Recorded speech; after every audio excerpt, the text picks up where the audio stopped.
ठिकानों नहीं है।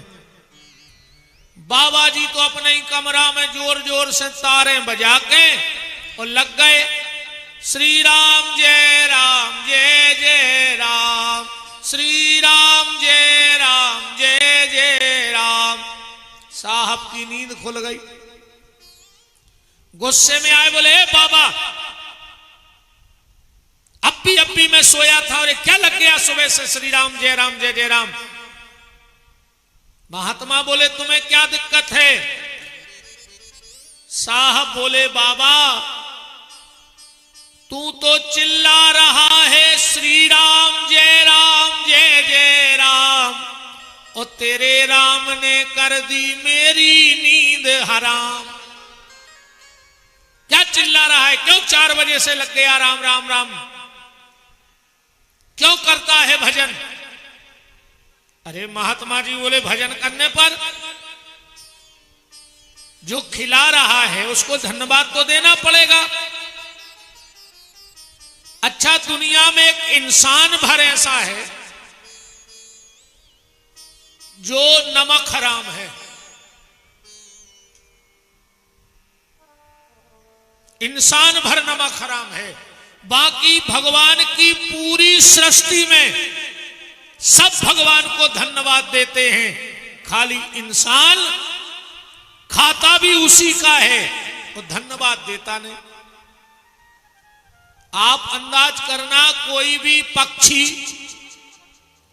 कोई भी जानवर जब भोजन करेगा तो गर्दन झुका के करेगा। अगर गैया भी खाएगी, भैंस भी खाएगी, घोड़ा भी खाएगा तो उसे गर्दन झुकानी पड़ेगी फिर खाएगा। पक्षी भी दाना जमीन से उठाएगा तो गर्दन झुका के उठाएगा, मतलब वो कहता है तू मुझे खाने दे रहा है, मैं तेरे चरणों में अपना सर झुका के खाऊंगा।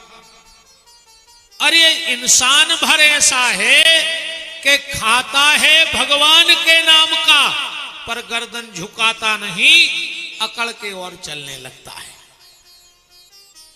थोड़ा सा भगवान अगर कृपा कर दे किसी पे तो उसकी चाल बदल जाती है।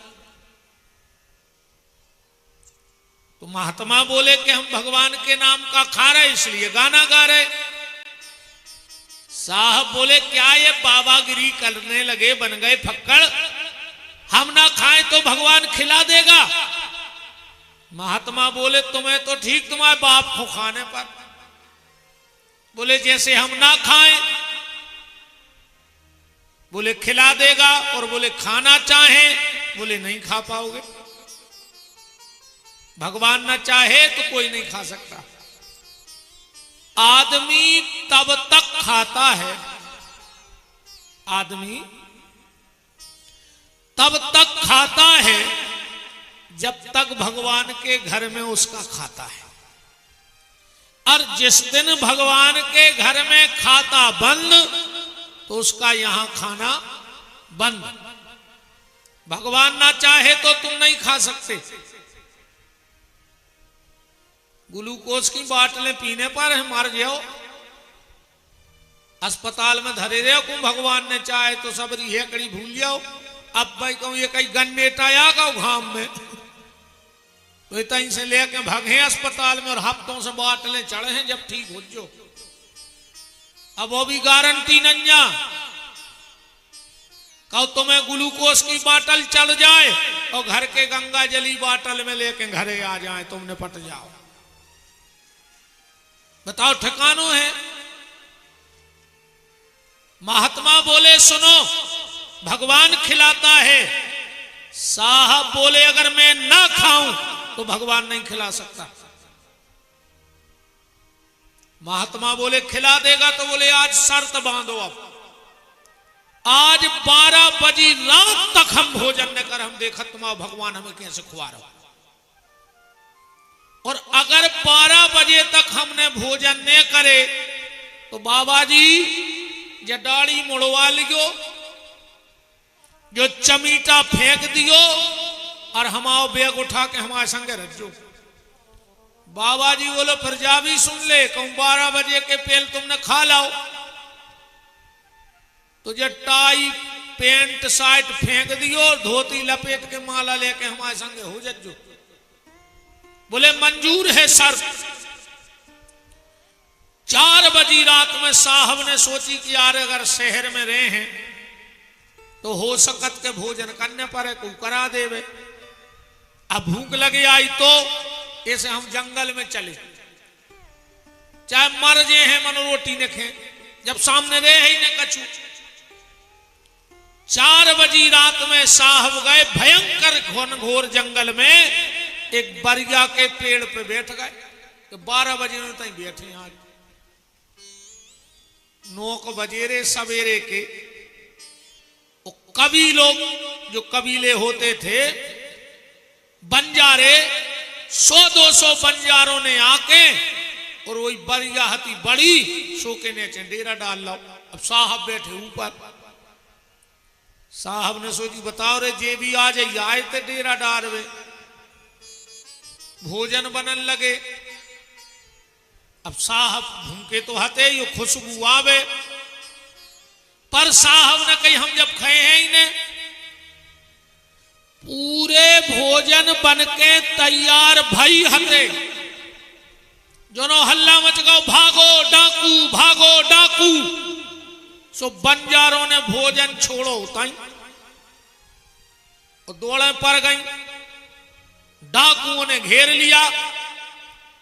एक चोर बोला कि सरदार भोजन बहुत अच्छो धरो है, पहले भोजन कर लीजिए फिर देख भी आगे को काम।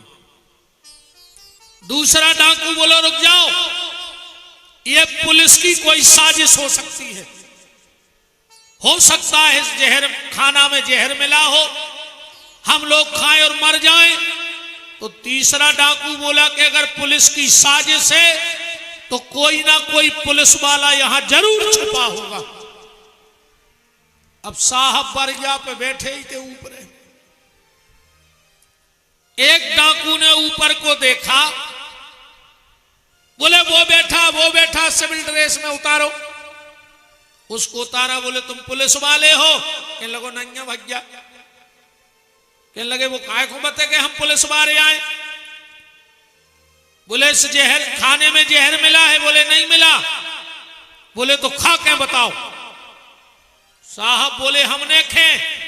दूसरे डाकू बोले पक्का जहर मिलो जब तो जो खा नहीं दो। इसको पता है कि इस भोजन में जहर मिला है, इसलिए ये भोजन नहीं कर रहा है। सरदार ने कनपटा पे बंदूक धर दी। बोले भोजन कर वरना भी गोली मार देंगे। साहब की आंखों में तर तर आंसू गिर रहे और बोले मान गए प्रभु, तू खिलाना चाहे तो फिर कोई भूखा नहीं रख सकता और तू भूखा रखना चाहे तो कोई खिला नहीं सकता। साहब भोजन करते जा रहे और साहब ने उतई बैठ के पेलो दोहा लिखो। अब समझ जाना एक किस संत की बात है। पहला दोहा साहब के मुंह से निकला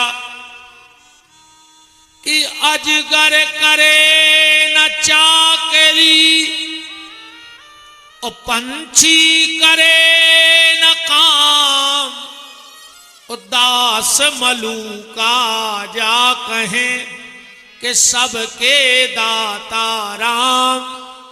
ये संत श्री मलूक दास जी के जीवन की घटना है। ऐसे संत मलूक दास जी इस मार्ग पर आ गए। तो नाम कैसे भी लिया जाए, भाव में कुभाव में आलस में, पर फिर भी वो नाम फायदेमंद है। अच्छा जहर चाहे हंस के पी ले चाहे रो के, मर हो के नहीं मर हो जा बताओ। आगी चाहे अनजाने में पांव पड़ जाए चाहे जानबूझ के पड़ जाए जल हो। अमृत चाहे हंस के पी लो चाहे रोकर पी लो जल जाओगे। ऐसे ये भगवान का नाम है प्यारे, जैसे बने वैसे ले लो। अच्छा एक बात और है, नाव सब ले भी नहीं पा जा भी गारंटी है। कबीरदास जी कह रहे हैं कि भजन करे को सूरमा, कनक ट्रेवल बड़ी, भजन करे को सूरमा, जात पात कुल खोए। ऐसे नहीं मिले भगवान, बहुत कछु मिटाने पर है। और हमारे हिसाब से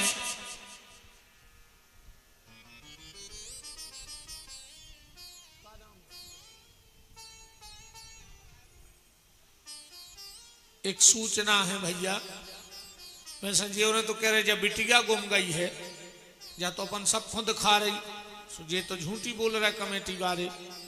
कहां गुम गई बताओ? एक मम्मी पापा हेरा गए हैं, बताओ बे नहीं दिखा रहे अपन को, हम कैसे बोल रहे हैं झूठी की जब बिटिया गुम गई? बात तो अपन सब खुद खा रही, एक मम्मी पापा हेरा गए, जहां मम्मी बैठी हो सो लेवा जाओ। अच्छा एक और देखो रे, बिटिया ही हेरा उठे, लड़कों को तो आदमी है सो चिपकाए बैठो है, बेभर ने हेरा जाए। लड़कों को तो करेजो को टुकड़ा जान लो, कह रहा तारनहार आए तारनहार, आखिरी में भली मारनहार हो जाए। पर अबे तो ऐसे चिपकाए हैं आदमी गरे से, कैसे तारनहार। तो देख लो ये बिटिया है छोटी सी, क्या नाम है? आर्या पाल नाम है बिटिया का। को नहीं कह रहा हो रे कि हम आई आए। अरे राम राम राम राम राम।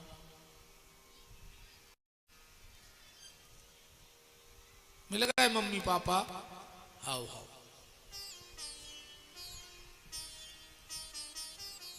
राम कहो तो फिर अब राम। बात चल रही है और निवेदन आपसे कर रहा हूं कि भजन करना सबके बस की बात नहीं है।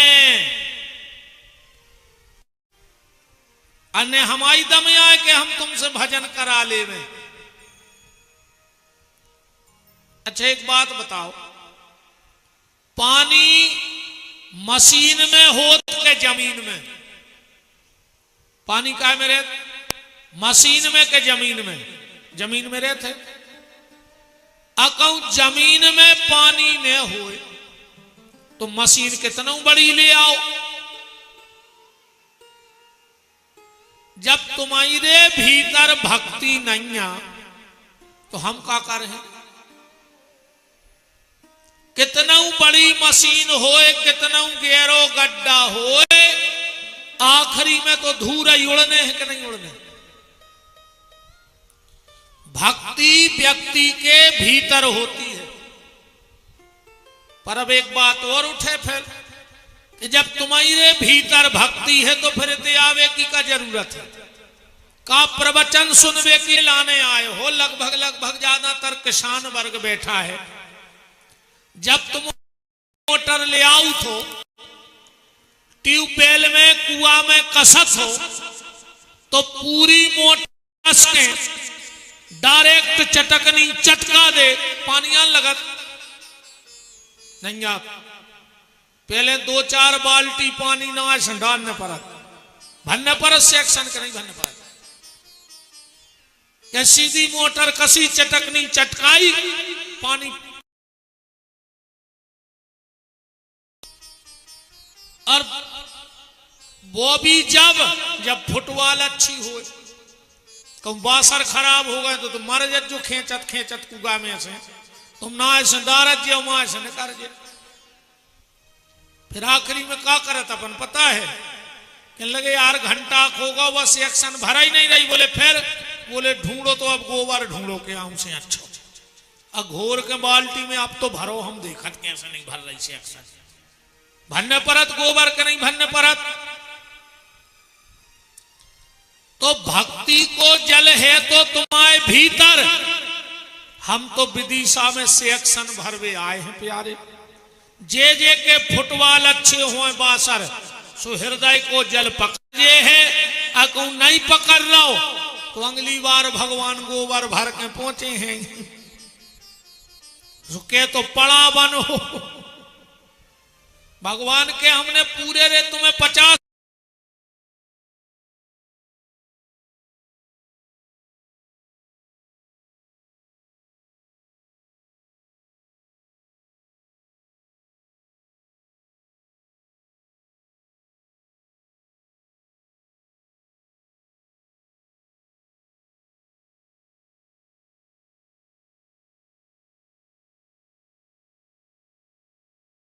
में प्रवेश करने वाले हैं। ये 5 सूत्र जीवन भर याद रखना। पहला सूत्र, जिंदगी में अगर कभी परेशानी आए, जिंदगी में कभी परेशानी आए तो ईमानदारी की राह मत छोड़ना, क्योंकि परेशानी आने पर व्यक्ति ईमानदारी का मार्ग छोड़ देता है। परेशानी आने पर ईमानदार बने रहना। दूसरा सूत्र जीवन का, धन आने पर सरल बने रहना। पैसा हो जाए तो सरल बने रहियो, क्योंकि पैसा आया और आदमी का व्यवहार बदला, अपने आप बदल जाता। तो परेशानी आने पर ईमानदार रहना, धन आए तो सरल रहना, अधिकार मिलने पर विनम्र रहना। अधिकार आने पर विनम्र रहना, ये जीवन के सूत्र हैं। और क्रोध आने पर शांत रहना। क्रोध कैसा होना चाहिए? आप रामायण का एक छोटा सा दृश्य देखो। जब सुग्रीव को 4 महीने हो गए और लौट के नहीं आए, राम जी को गुस्सा आ गई। लक्ष्मण जी चरण दबा रहे थे, राम जी को एकदम गुस्सा आई और बोले, लक्ष्मण उठा मेरा धनुष, मैं उस सुग्रीव को मार डालूंगा। लक्ष्मण जी थप्पड़ी बजा बजा हंसन लगे। राम जी बोले, यार हमें गुस्सा आ रही, तुम हंस रहे। लक्ष्मण जी बोले, यही पे तो हंस रहे कि कम से कम तुम्हें गुस्सा तो आई दद्दा, तुम्हें जिंदगी में कभी गुस्सा ही नहीं आई, आज पहली बार गुस्सा आई। और राम जी को गुस्सा कैसी आई? चौपाई पढ़ो, का लिखो है कि जे ही सायक मारा में बाली, और ते ही सर हतहु मूड़ ते काली। लक्ष्मण मैं कल सुग्रीव को मार डालूंगा। लक्ष्मण जी बोले, हद कर दी प्रभु तुमने। आदमी को जब गुस्सा आते, जब वो जाके थे अब्बाई जो हुज्जे सो कल देख। आज तक कैसी को गुस्सा आई कि गुस्सा आ जा रही हो, कहने लगे तुम कल नहीं मिल गई ना, हम तुम्हें कल मार के फेंक दें। आदमी के तब्बाई हुज्जे फैसला जो हुज्जे सो, तुम्हें गुस्सा आया इसके हम कल मार के फेंकें। राम जी बोले, लक्ष्मण यही तो मैं दुनिया को बताना चाहता हूं कि अगर जीवन में क्रोध आवे तो उसे कल पे टाल दो। हो सकता है कल तक वो क्रोध अनर्थ का कारण ना बन जाए, और जीवन में अच्छा विचार आवे तो तुरंत कर डालो। अगर मन में जा बात आवे कि यार मंदिर हो आउते, तो फिर सोच गो ने तुरंत उठ के चले जाइयो। कैसे हो सका 10 मिनट बाद वो मंदिर ही जावे को विचार बदल जाए। कभी तुम्हें ऐसा लगे कि यार 2-4 दोहा रामायण के पढ़ लेते तो तुरंत बैठ जाइयो। तुम्हें लगे एक माला कर लेते, तुरंत माला लेके बैठ जाइयो। अच्छा काम तुरंत करो और गलत काम कल पे टाल दो। हो सकता है कल तक वो गलत विचार तुम्हारा बदल जाए, तुम उसके बारे में सोच लो। पर आदमी कहता तुरंत, और उसी तुरंत के चक्कर में आज मैं विदिशा के जेल गया था। कम से कम 1.5 घंटे मैंने कैदियों से चर्चा की, और पहले जजमान ऐसे हुई हैं कि मैं जजमानों तक हम जेल घुमले आए। आज बहुत मेरी ये बहनें बेटियां और ये भाई बंधु गए थे। हमने इनसे कहा कि देखो कम से कम चलो तुम्हें जेल की रोटी तो खिला दी, खाई थी? नहीं खाई, क्यों भाग आए तुम लोग जल्दी? है अरे आधी आधी पूरी खाया थे, क्या पता कुंडली में जेल की रोटी लिखी होए। तो आज चुक तो जे है, कब मौका आए तो घूम आएंगे भीतरे, क्या पता। देखो हम एक बात बताएं, हम बहुत छोटे थे, 10-12 वर्ष के। हमारे गांव में एक अंगीठी वाले बाबा जी आए थे। वो चारों तरफ अंगीठी लगाते थे। हमें शुरू से बाबा बहुत अच्छे लगते। अपनों मन ने पढ़ाई में लगत तो खूब मताई ने मारो, पिताजी ने तो हालांकि नहीं मारो, हमें खबर नहीं है। मन मताई ने खूब मारो स्कूल पे, हमारा मन ही नहीं लगत। तो हमें तो राम जी लाए आ जाए गांव में, हाथी बारे आ जाए गांव में, बाबा आ जाए, तो अपन हो ऐसे लगत तो कि स्वर्ग में लगाओ। फिर अपन हो कोई मतलब नहीं दुनियादारी से। तो उन बाबा जी को हम घर लाए। उन्होंने 10-20 लोगों से गांव में कुछ बताया, और साल भर में बाबा जी ने जो जो बताया वही वही हुआ। जिसको बता गए कि तुम्हारा एक्सीडेंट होगा या तुम्हारे घर में मौत होगी, या जो बताया, एक व्यक्ति बिल्कुल नहीं मानते थे इन चीजों को गांव में। बोले तेरे खेत में आग लग जाएगी, अगले बार सुरक्षित रहना। तो पूरी फसल जल गई थी। अब वो हमारे पिताजी से कह गए थे, कह लगे पंडित जी तुम्हारा ये लड़का जेल जाएगा। अब पिताजी घबरा गए। हमारी कह गए थे कि जेल ये है। अब पिताजी हमें सुबह सो पढ़ाए, अपन तो बिगड़े हते। भैया कछु गलत ने कर गयो, भैया लड़ गयो भिड़ गयो ने। बाबा जी की एक बात झूठी नहीं भाई। फिर हमने सागर जेल में भागवत की कथा कही। हमने पिताजी से ऐसे ही मजाक में कहा, हमने कहा पिताजी हमें तो जेल जाने। पिताजी बोले समझाते तुम्हें, क्या कर दो तुमने ऐसो। हमने कहा अब तो जाना ही है पिताजी, वो 7 दिन आप जाने हैं। पिताजी घबरा गए, बोले भैया।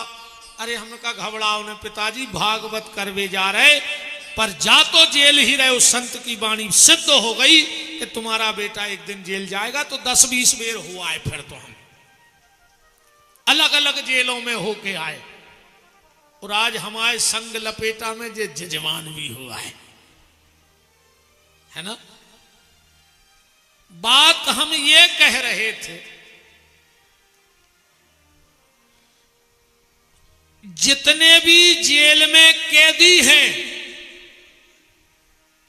वो क्रोध के कारण हैं। अगर उन्होंने बुरा विचार कल पे टाल दिया होता तो आज जेलों में नहीं बैठे होते। इसलिए कभी मन में बुरा विचार आए तो उसको कल पे टाल दो, और अच्छा विचार आए तो तुरंत कर डालो। तो क्रोध आने पर, क्योंकि क्रोध में सबसे पहले व्यक्ति का बोध खत्म हो जाता है। क्रोध आने पर सबसे पहले क्या चीज खत्म होगी? बोध। बोध माने ज्ञान, अच्छे बुरे का ज्ञान खत्म हो जाएगा। इसलिए समस्या आने पे ईमानदार रहो, धन आने पर सरल रहो, अधिकार मिलने पर विनम्र रहो, और क्रोध आने पर शांत रहो। यही जीवन का प्रबंधन है, यही जीवन जीने का गणित है। छोटी छोटी बातों पे ध्यान देना। कल आप चर्चा में सुन रहे थे भगवान का जन्म हुआ। अच्छा एक बात देखना, जब वसुदेव देवकी को लेकर जा रहे थे, कंस रथ हाँक रहा था, देवताओं ने आकाशवाणी कर दी, कंस जिस बहन को इतने लाड़ प्यार से ले जा रहा है, इसका अष्टम गर्भ तेरा काल होगा। अब ऐसे तो जो लगा थे रे कि देवता कंस की तरफ हते, का जरूरत हती आकाशवाणी करवे, बताओ। अरे वसुदेव देव की घरे जाते, 6-7 बाल बच्चे जो उन पेल भाई वे हो जाते, फिर भगवान होते, आके कंस को मार जाते। तो कम से कम 6-7 तो ने मारते अगर आकाशवाणी ने होती तो इससे ये लगता है कि देवता भी कंस को संग दे रहे थे। परीक्षित जी ने पूछा कि भगवान ये बताओ क्या देवता कंस की तरफ थे? सुखदेव जी बोले नहीं। बोले फिर आकाशवाणी क्यों की? सुखदेव जी बोले इस बात को समझो परीक्षित, आकाशवाणी ऐसे करी कि कंस को असली चेहरा सामने आ जाए, क्योंकि कंस नकली चेहरा लगा के जी रहा था। और अक्सर करके आज हम लोग भी नकली चेहरा लगा के जिंदगी जी रहे हैं। बिल्कुल अपनी अपनी आत्मा पे हाथ धर के कह दी जा बात, जितने अच्छे अपन बने फिर रहे हैं, जितने सामाजिक, जितने धार्मिक, जितने परोपकारी का उतने अच्छे तुम हो। बिल्कुल अपनी अपनी आत्मा पे हाथ धर के बता दे, जितना अच्छा हम समाज को दिखने की कोशिश कर रहे, क्या उतने अच्छे हम हैं? और जितना अच्छा तुम दिखने की कोशिश कर रहे हो, उसे अगर 10% भी भीतर से अच्छे हो जाओ तो तुम्हारा बेड़ा पार हो जाए। जितने अच्छे तुम बाहर से बने फिर रहे। आज को आदमी बहुत नकली है रे। आज का आदमी दोहरा जीवन जी रहा है। एकांत में शराब और समाज में पानी छान के पी रहा है। जा हालत है आज के आदमी की। अकेले में दारू पी रहा हो और सबके सामने चरणामृत लाए फिर रहा हो। वो एक बहुत पुराना गाना है फिल्मी, आप लोगों ने सुना होगा कि जब भी जी चाहे नई दुनिया बसा लेते हैं लोग, एक चेहरे पे कई चेहरे लगा लेते हैं लोग। अपन खुद भूल गए कि अपनो असली चेहरा क्या है। दुकान में चेहरा अलग, मकान में चेहरा अलग। पैसा लेवे बारो आ जाए चेहरा अलग, और पैसा देवे बारो आ जाए तो चेहरा अलग। मंदिर में चेहरा अलग और मकान में चेहरा अलग। कितने चेहरे हैं हमारे। अपन खुद भूल गए कि हमारा वास्तविक चेहरा का है। अपनी हालत हो गई प्याज की गठिया जैसी। प्याज की गठिया उठाओ, छीलत जाओ, छिलका छिलका छिलका छिलका, पूरी प्याज खत्म हो गई। छिलका ही छिलका में प्याज मिली नहीं है। ऐसा ही आज के आदमी की हालत है। चेहरे अलग, सोच अलग, विचार अलग। दो प्रकार की सोच में जी रहा हो पूरी दुनिया। ईमानदारी बताओ जे बहन जी हरे बैठी,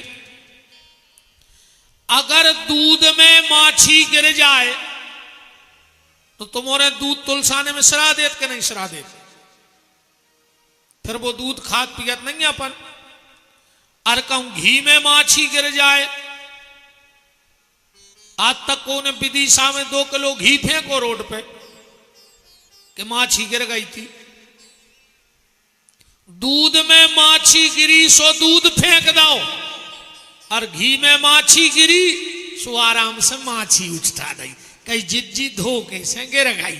तो दूध में का जानबूझ के आई थी मरवे आत्महत्या करवी सुसाइड। बोलो है डबल सोच के नहीं है। अपने घर में कुछ गलत हो जाए आदमी का कहते अब गुरुजी भगवान के आगे कौन की चला, ऐसे ही बतिया। और जो ही काम कहूं बगल बारे के हो जाए और कहीं उनके पाप के घड़ाया फूट रहे। तो जब तुम मर रहे थे, जब तुम आए घरे पुण्य के मटका धरे थे का,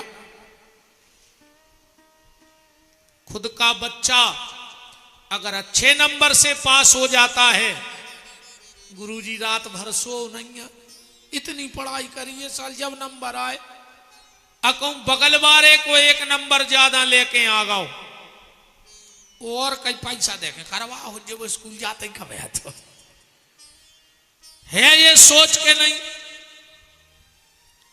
अगर अच्छा दामाद मिल जाए, आजकल ऐसे दामाद ही चाहने आदमी को कि मैया सो दामाद मिले वो उपासो रेवे और बोई कथा सुने, और जब मोड़ी घूम के आवे सो रोटी बनी मिले। मैया सो दामाद मिले, ऐसा ही चाहने ना, ऐसा ही मिले। भगवान मोरे बाप को कहा जा रहा हो, पर अगर अच्छो दामाद मिल जाए तो बड्डो कर गया अलग से जाते मोहल्ला में सुनावे, जिज्जी हमने कौन पुण्य करे थे, ऐसो दामाद मिलो मोड़ी के पेट को पानी नहीं डुल रहा। जब के थे जब लुआ के यहाँ थे, जहां के थे उते बैठा थे। हमने तो का सत्कर्म करे थे, मोड़ा मिलो के हीरा, अच्छी बात है। अरे कहूं लड़का बहू को लुआ के भोपाल चलोगो एक आदमी तो बैठ कर गया गांव में केत फिर थे मोहल्ला में, क्योंकि माए के से कछु करवा दो हमारे लड़का पे। कपटन पापन जो अभरो तुम्हारे भीतरे, तुम्हारी बिटिया को दामाद घुमाए सो बिटिया को भाग, और लड़का बहू को लुआ जाए तो के पूरे घर के गुनिया पंडा। ये सोच आज के आदमी की बन के रह गई है। तो कंस का जो चेहरा था, देवताओं को वो समाज में लाना था। कंस नकली चेहरा लगा के जीता था। कैसा नकली चेहरा? एक बार कंस अपने पिताजी के पांव पड़ने गया, हालांकि वो अपने बाप के पांव परतने तो जैसे तुम्हारे नहीं परत, तुम्हारे भी कंस ये बैठे, बताओ अच्छा ईमानदारी से परत कहूं बाप के पांव, तुमसे तो बाबों के पांव परवा ले अच्छे मूल धर के, और नेतों के पांव परवा ले, नेतों के भारी पांव परत रहे तुम्हारे नन्या। बड़े बड़े नेता कब घर से जूतों पर कपड़ा मार के निकलता ही नन्या, कैसे उनको पता है कि हमें शहर में जान तो दे, 20 ठाणे हाथ से चमका भी।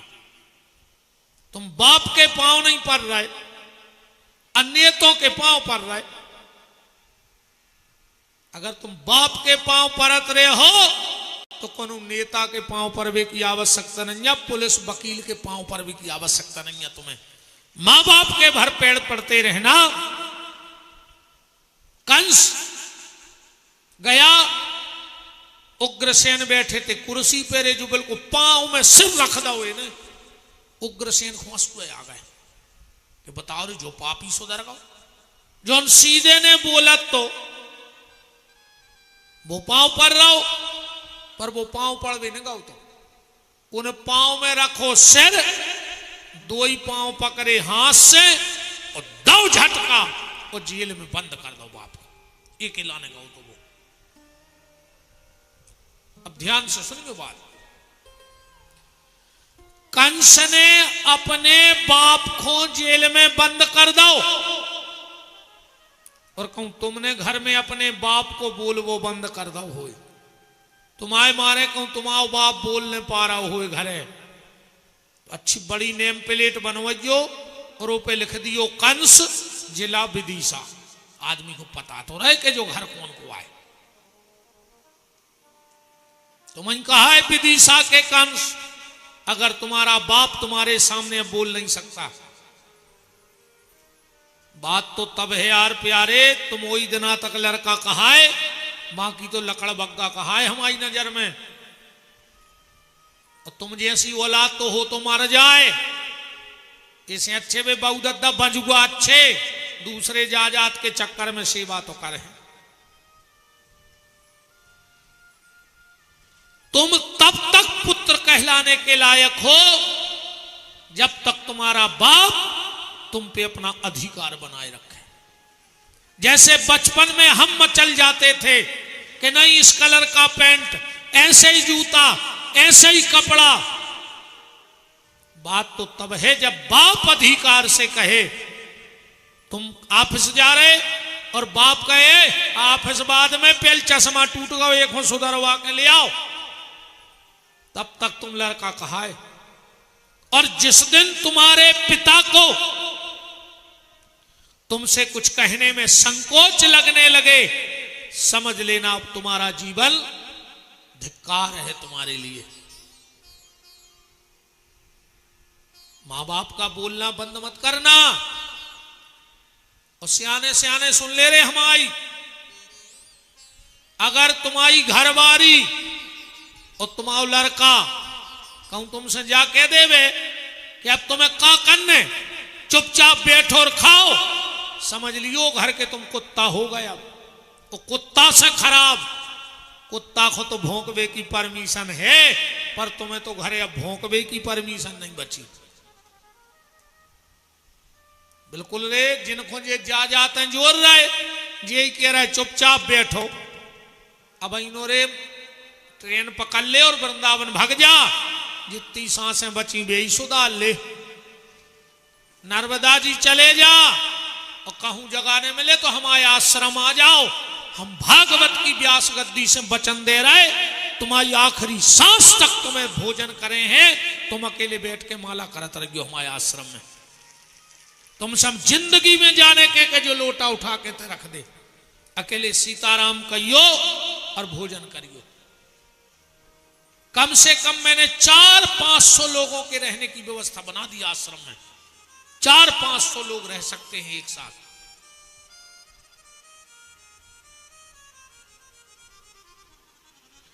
तो कंस का जो चेहरा था वो दूसरा था। कंस ने बाप को जेल में बंद किया, जनता विद्रोह करने लगी। एक दिन मंत्रिमंडल की भाई बैठक, कछु मंत्री बोले कि साहब जनता में तुम्हारा मैसेज गलत जा रहा हो, और अगर जनता बागी हो गई तो बड़े से बड़े तख्त पलट देती है जनता। जनता का काम ही है जब तक जमता तब तक जनता, और नहीं जमता तो काय की जनता।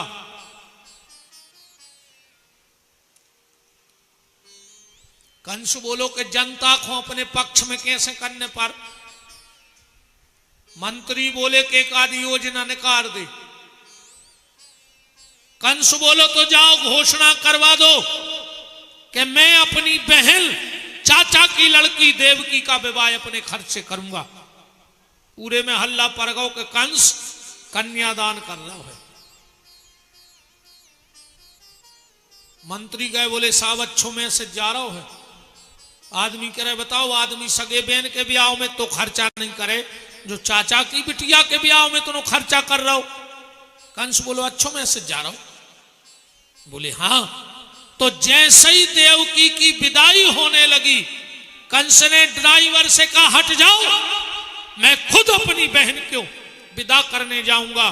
पूरी मथुरा बोली कि अपनो राजा बहुत ही अच्छो हेरे दिल को बताओ, इतनो बड़ो राजा ड्राइवर बन के जा रहा हो। मंत्रिमंडल बोले साहब बहुत अच्छो मैसेज गाओ, हर हृदय में तुम्हारी जगह बन गई। देवताओं ने सोच ली बताओ दुष्ट है जो भीतर से, और एक इच्छा भी अच्छी बन गई लोगों में, देखो असली चेहरा समाज में आ जाए। तो आकाशवाणी हो गई, और सांप तो सांप ही है रे, जब मौका मिले है जब वो डसे। जैसे ही आकाशवाणी हुई, कंस ने चुटैया पकड़ ली, और ये मथुरा वाले बोले जो तोरे पापी को पापी आ है वो नहीं बदलो, अपन जान रहे थे बदले आओ। तो सुखदेव जी बोले ऐसे देवताओं ने घोषणा करी थी आकाशवाणी के कंस का असली चेहरा समाज में आ जाए, क्योंकि ऐसे नेताओं का चेहरा समाज को पता होना चाहिए। आजकल तो एक कहावत चल रही है कि अपना काम बनता तो भाड़ में जाए जनता। कहते हैं अपना काम बनता फिर भाड़ में जाए जनता। पर उनके लिए मैं कहना चाहता हूं कि जनता भाड़ में जाए चाहे न जाए, पर भगवान के न्याय से डरात रहियो के वे बारो भाड़ में जरूर जे जा, हमारी गारंटी है व्यास गद्दी से। कहने वाला भाड़ में जाएगा ये बिल्कुल गारंटी की बात है। कैसो ऐसी गत हो तो फिर इनकी ध्यान से सुनियो। एक आदमी के हाथों गदा, वो भारी चाहत तो गदा को, गदा होगा बीमार, वो गो डॉक्टर के